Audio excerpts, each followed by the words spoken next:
శ్వాస మీద ధ్యాస.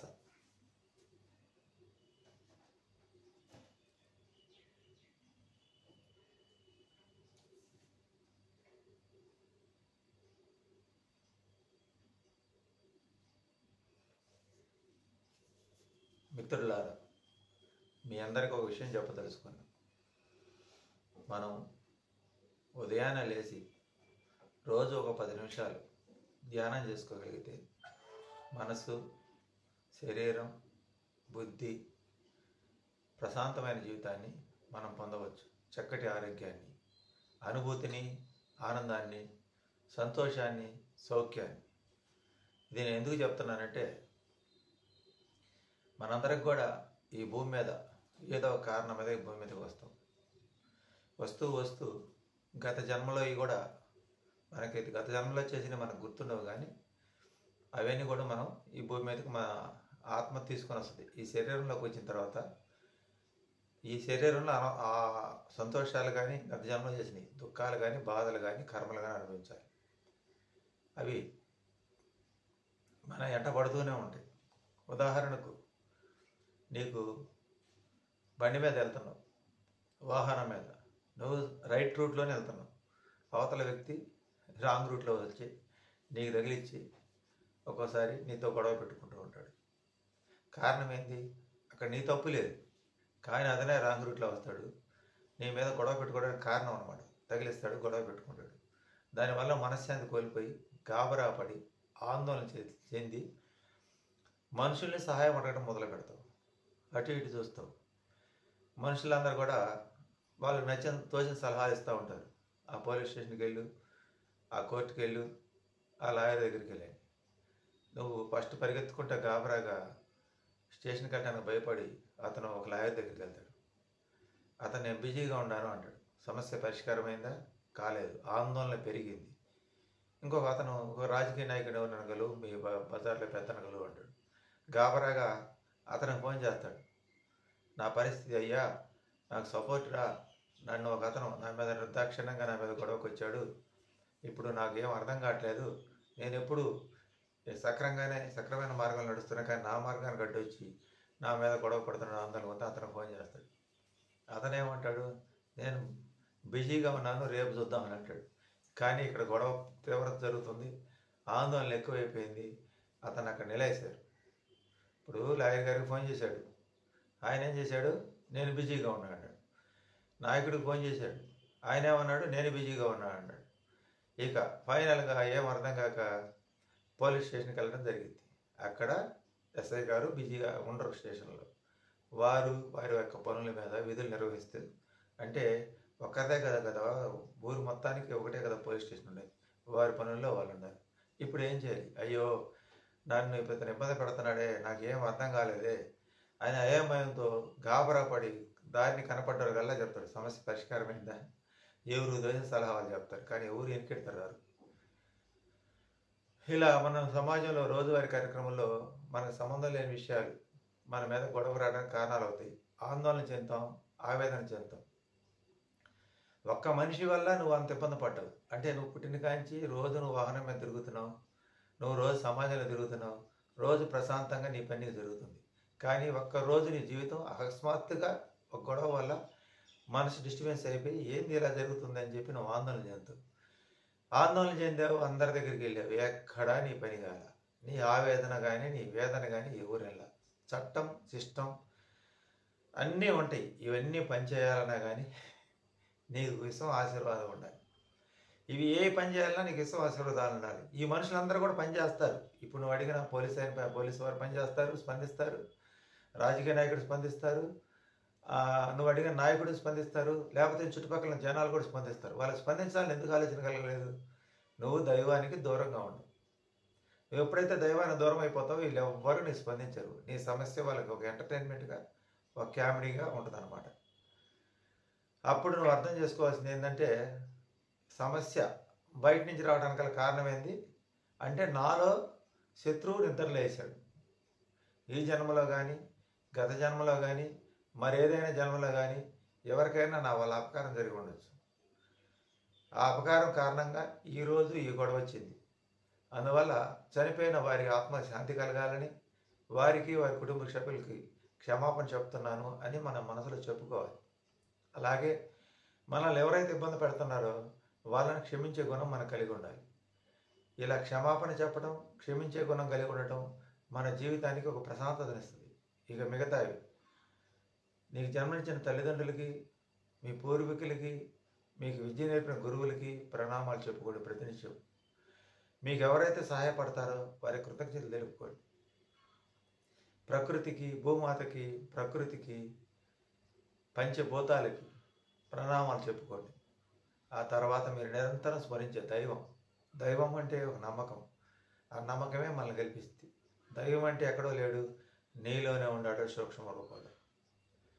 నీలో ఉన్న దేవుణ్ణి మర్చిపోయి నువ్వు ఎక్కడెక్కడో తిరుగుతున్నావు. అవన్నీ కూడా నీకు ఫలితాలు లేవు. మనసంతా ఆందోళన చెందుతుంది. నీకు ఎవరో ఒకరు డిస్టర్బెన్స్ చేస్తారు. ఒక ఫోన్ చేసి రాంగ్ ఇన్ఫర్మేషన్తో నేను భయపెట్టచ్చు. ఆ తర్వాత ఎవరో నీ మీద అనవసరం అకారణమైన గొడవ పెట్టుకొని నీ మీద విపరీతమైన నిందలిచ్చి నీ పరువు భంగం కలిగించచ్చు. చనిపోవాలనిపిస్తుంది, ఆందోళన కలిగిద్ది, దుఃఖం కలిగిద్ది. ఎవరిని అడిగినా పట్టించుకోరు. పరిష్కార మార్గం ఏందయ్యా అంటే ధ్యానంలో దైవాన్ని స్మరించుకో. నీ ఇష్ట దైవాన్ని రోజు 10 నిమిషాలు ధ్యానం చేయి బ్రహ్మం మొత్తంలో. అప్పుడు నువ్వు నీ యొక్క విధానం, నీ యొక్క సమస్యలు అన్నీ కూడా విశ్వాన్ని చెప్పుకో. నిశ్శబ్దంగా విశ్వం నీ యొక్క బాధని, వేదన్ని ఆలకిస్తుంది. ఒక వాహనం వాడు నీకు వచ్చి దారికి వచ్చి తగిలి నీ మీద గొడవ పెట్టుకుంటే ఆందోళన చెందిపోయావు, భయపడిపోయావు. ఒకరెవరో ఫోన్ చేసి నీ మీద నిందారోపణలు చేస్తే భయపడిపోయావు. ఒకరెవరో నిన్ను కావాలని గొడవ పెట్టుకుంటే భయపడిపోయావు. కానీ నువ్వు ఇన్ని సంవత్సరాల నుంచి ఇంత జీవించగలుగుతున్నావు ఈ భూమి మీద అంటే ఎలా జీవించగలుగుతున్నావు? అదొకసారి ఆలోచన చేసుకో. నీకు ఇన్ని సౌకర్యాలు, ఇన్ని ఆనందాలు, ఈ విశ్వం ఇస్తుంది. నీకు ఇరుగు పొరుగు వారు సహకరిస్తబట్టే నువ్వు ఇక్కడ ఉండగలుగుతున్నావు.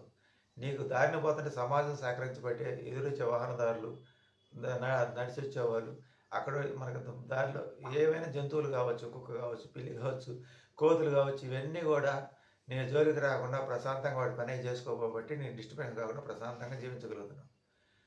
ఇన్ని రకాలుగా నీకు ఇన్ని రకాలుగా నీకు సెక్యూరిటీ ఇస్తుంది ఏంది? విశ్వశక్తి. అందుకే విశ్వశక్తికి ప్రణామాలు చెప్పుకో. నీకు సహాయపడుతూ నీ జోలికి రాకుండా ఎవరి పనులు చేసుకున్నందుకు సమాజానికి ధన్యవాదాలు తెలుపుకో. ప్రతినిత్యం నీకు సహాయపడే వ్యక్తులకి ధన్యవాదాలు తెలుపుకో. నీకు ఎవరైతే సహాయం పొందుతారో వాళ్ళందరికీ థ్యాంక్స్ చెప్పుకో. ఎన్నిసార్లు థ్యాంక్స్ చెప్పుకో, అంత మంచిది.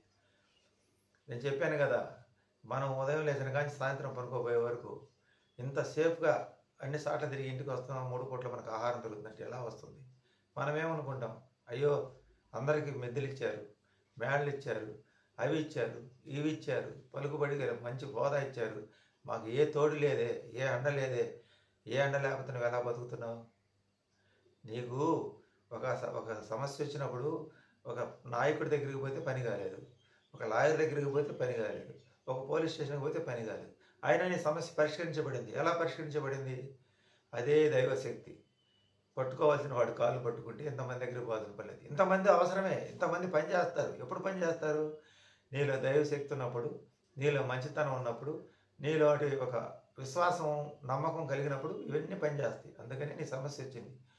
ఓ విశ్వమా, నా సమస్యలని నీకు చెప్తున్నా, నా సంతోషాలకి నీకు చెప్తున్నా, ఈ బాధ్యతలన్నీ నేను భరించలేను, నా వల్ల కాదు, నీకు అప్పచెప్పేసి ఈ విశ్వంలోకి, శూన్యంలోకి పంపించేస్తున్నా.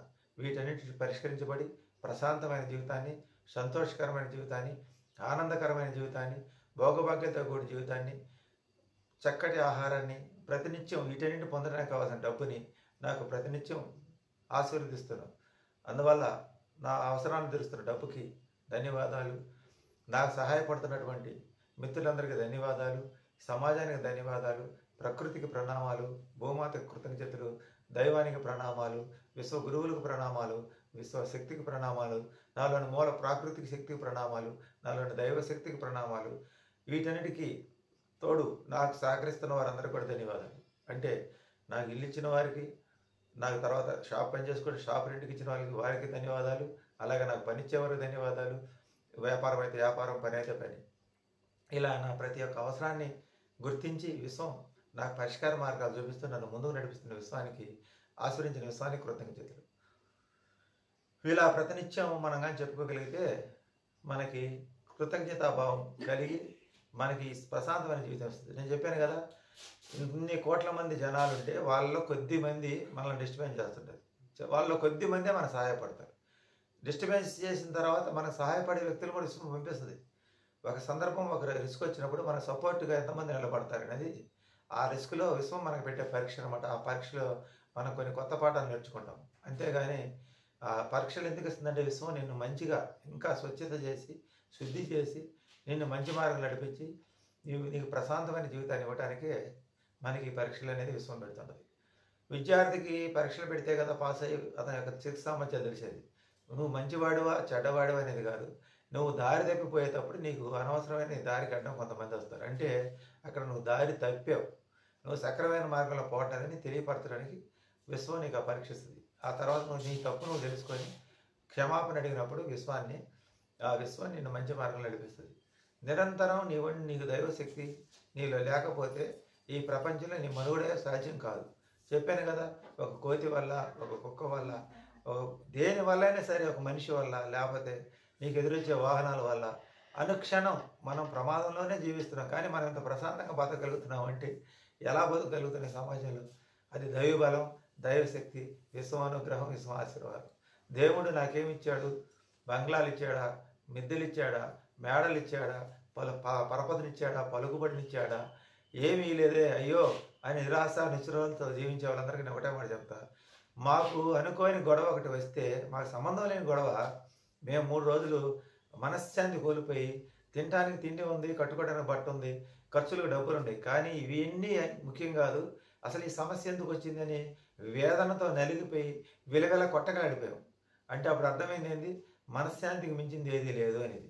నేను మనశ్శాంతికి మించింది ఏదీ లేదంటే ఆ మనశ్శాంతి పొందాలంటే మనం భగవంతుడు ప్రార్థన చేయాలి, నమ్మకం కలిగి ఉండాలి, విశ్వం మీద నమ్మకం కలిగి ఉండాలి, ప్రకృతిని ప్రేమించాలి.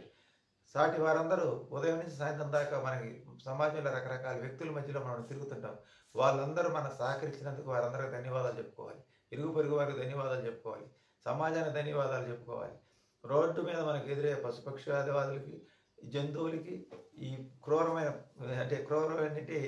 జంతువులకి, పాములకి, పురుగులకి, వీటన్నిటికి కూడా ధన్యవాదాలు చెప్పుకోవాలి. ఎందుకంటే మన కంటపడకుండా అవి కూడా మనతో జీవిస్తూ మన ప్రశాంతంగా మన దారిని మనం పాలిస్తున్నందుకు వాటికి మనం ఆటంకం కలిగించకుండా మన దారిని మనం పోతూ వీటన్నిటికీ సహకారం చేస్తున్న విశ్వానికి కృతజ్ఞత. అంటే నేను మన దారి మీద వస్తుంటే పాములు అడ్డం వచ్చినాయి, అయ్యే మనం నడిచిపోయేటప్పుడు కానీ తగిలితే పరిస్థితి ఏంటి? ప్రాణానికే ప్రమాదం. మన దారికి అడ్డం వచ్చినాయి, మనం ఆగాం, వాటి దారిని అడ్డం పాలించాం. ఇలా ప్రతి ఒక్కదాన్ని జాగ్రత్తగా ఆలోచన చేసుకుంటూ వాటికి ట్యాంక్స్ చెప్పుకొని మనం ముందుకు నడవాలి. అలాగే ఇక్కడ మంచి చెడ్డ ఉండదు, మంచి చెడంతా మనలోనే ఉంటుంది. నీకు ఒక ఇబ్బంది కలిగిందంటే అది నీ లోపమే. నీకు ఆ ఇబ్బంది కలిగిన పొరపాటు ఏందో, గత జన్మలో అతనికి నువ్వేం హాని చేసిందో క్షమాపణ చెప్పుకో, వారికి, వారి కుటుంబ సభ్యులకి, వారి పెద్దలకి.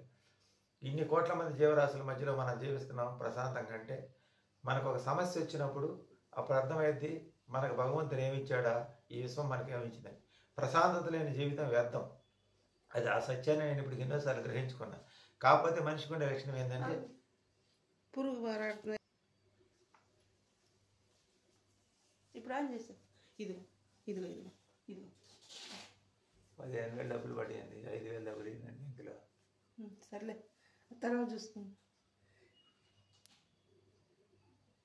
అసలు ఆపేశారు. ఇదిగో ఇప్పుడు ఆపిన ప్రాణం చేశారు. మనం ప్రశాంతంగా ఇప్పుడు ఇవన్నీ ధ్యానం చేసుకున్నప్పుడు ఒక పురుగు బాగా ఆడుతుంది, అది కూడా మనకు హాని కలిగచ్చు, చెడు పురుగు కావచ్చు.